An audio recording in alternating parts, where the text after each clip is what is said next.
मित्रांनो बघा, TET paper 1 गणितामधील म्हणजेच 2020च्या पेपरमधील एक महत्त्वाचा प्रश्न आहे.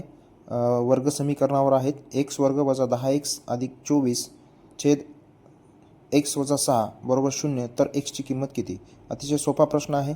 वर्ग समीकरण अवयव पद्धतीने सोडवून घेऊया. बघा अवयव कसे पाडायचे. अगोदर वरचं समीकरण लिहून घेऊया. x वर्ग वजा 10x अधिक 24.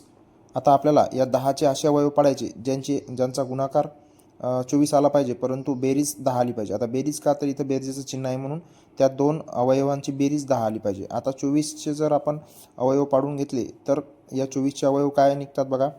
24 एक 24, 12 दुने 24, 6 चौक 24, 8 त्रिक 24. ठीक आहे, असे निघतात. नंतर मग कोणत्या दोन अवयवाची बेरीज 10 येते बघा, तर 6 आणि 4ची बेरीज 10 येते. म्हणून आपण या ठिकाणी अवयव लिहून घेऊया. x वर्ग वजाचं वजा चिन्ह देऊया, वजा 6x. आता 6 आपण हा घेतलेला आहे, 6x. आता इथं आपल्याला बेरीज करायची म्हणजे वजा परत वजा घ्यावं लागेल, कारण मायनस मायनस प्लस होत असते. 4x. आता या ठिकाणी अधिक आहे, मग आपल्याला या ठिकाणी अधिक द्यावं लागेल आणि 24 छेदला 6x वजा 6 आपण लिहून घेतले. त्याच्यानंतर पुढं आता यांचे आपण या दोघांचे आणि या दोघांचे आपण कॉमन फॅक्टर काय निघतात ते बघूया. तर इथे निघतात x वजा 6. त्यानंतर हा 4x, इथं 4x लिहून घेऊया, -4 सॉरी वजा 4 इथं लिहून घेतले. आणि अगोदर आतमध्ये कंसामध्ये x. आता इथे वजा 6 येणार, कारण की जेव्हा आपण गुणाकार करत असतो तर मायनस आणि प्लसचा गुणाकार या ठिकाणी मायनस होत असतो, म्हणून आपण त्या ठिकाणी आतमध्ये x वजा 6 घेतलं.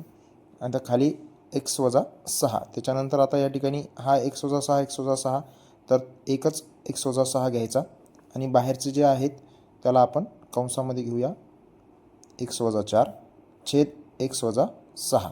आता हे जर सोडून घेतलं तुम्ही तर हे जे x वजा 6 आणि x वजा 6 कट होणार, आपले शिल्लक राहणार x वजा 4.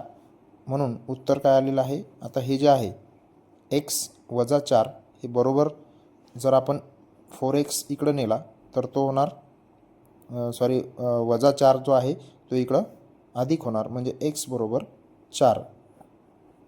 म्हणून उत्तर या ठिकाणी आलेलं आहे x बरोबर 4.